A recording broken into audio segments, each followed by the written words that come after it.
Hi, today I'm going to do a demonstration of a sketch that includes Tenebrism. And I'm going to do a simple type of example where I'm using this little tangerine and showing you guys Tenebrism. Now, Tenebrism has a really dark background and there's very dramatic lighting on the object itself. You can use an object in real life. You can reference a photograph. It could be a person's face. It could be a simple object like a pair of scissors, whatever it is that you would like to do. Okay, so I don't want to make it too big because I'm going to have to shade that whole background here. And there's our vocab word. And I'm going to use this example. You might also decide to use a lamp in a dark area to get that dramatic lighting. But I'm just going to imagine that things are a lot darker than they actually are when I do my sketch.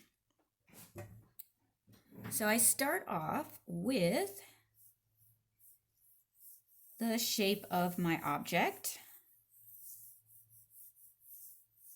You can see my pencils are getting kind of small here, but I've gotten used to them and I kind of don't want to switch to new pencils.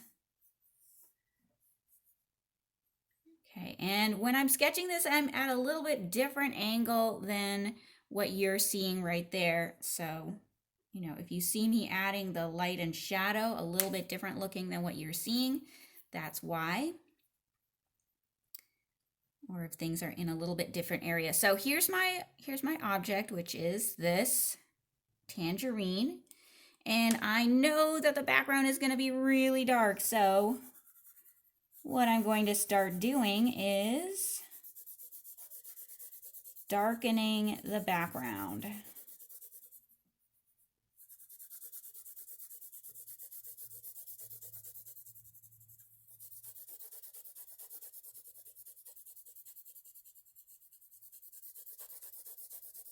Notice how I'm using the side of a pencil. I'm actually using a 5B pencil, which will make it really dark. But don't worry about if you have a 5B pencil or just a regular pencil, because a regular pencil will work.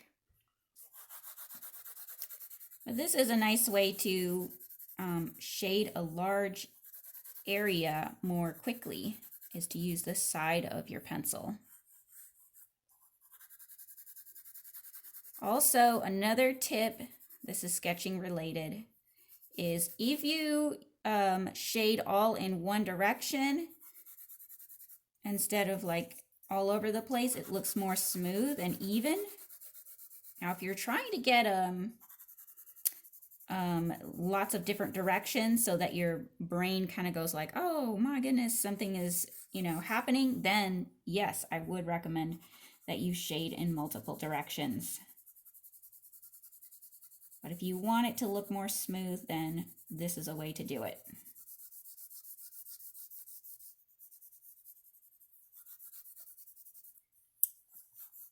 Okay, so I've darkened it initially, but it's not super dark yet.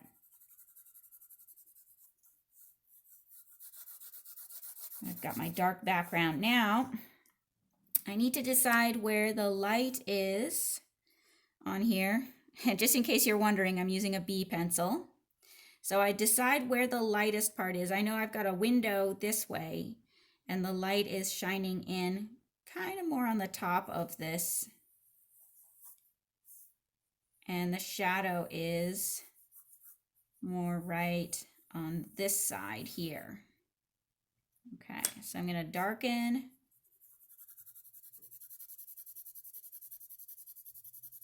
Make it nice and dark because I want that dramatic shadow look.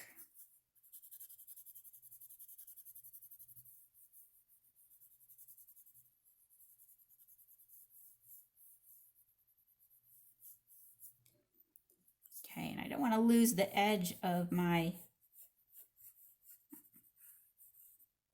fruit completely, so I'm going to add a line in here to make sure I can still see it.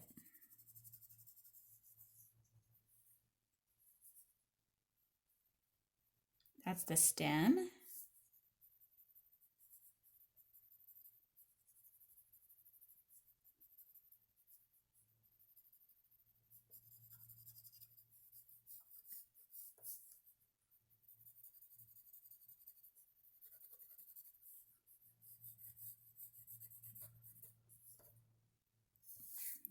And I'm actually going to give it a bit more shadow under here where the light is coming away from it.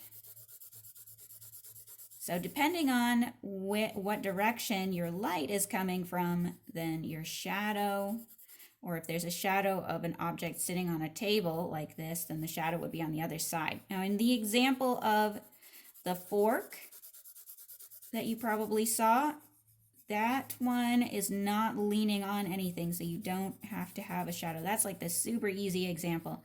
And if you're really not sure what to do, and you're thinking, oh my goodness, this could be difficult, I recommend the fork. Okay, and I'm going to keep darkening in some of the parts a bit.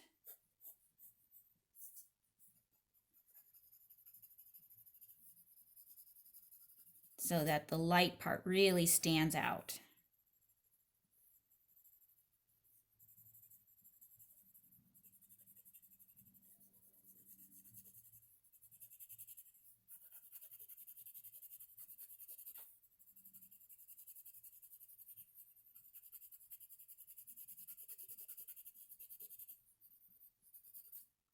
And I'll even darken in a little bit more right around my tangerine to help that light really pop out at us.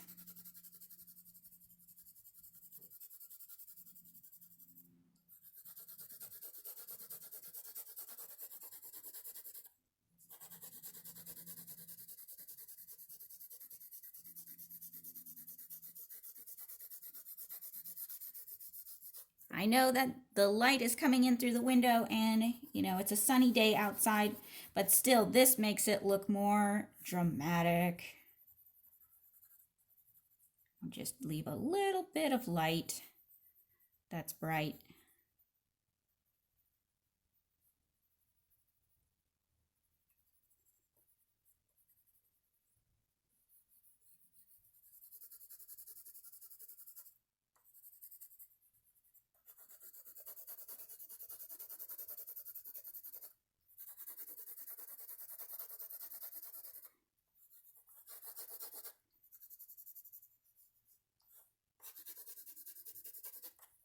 Okay, so here is my sketch.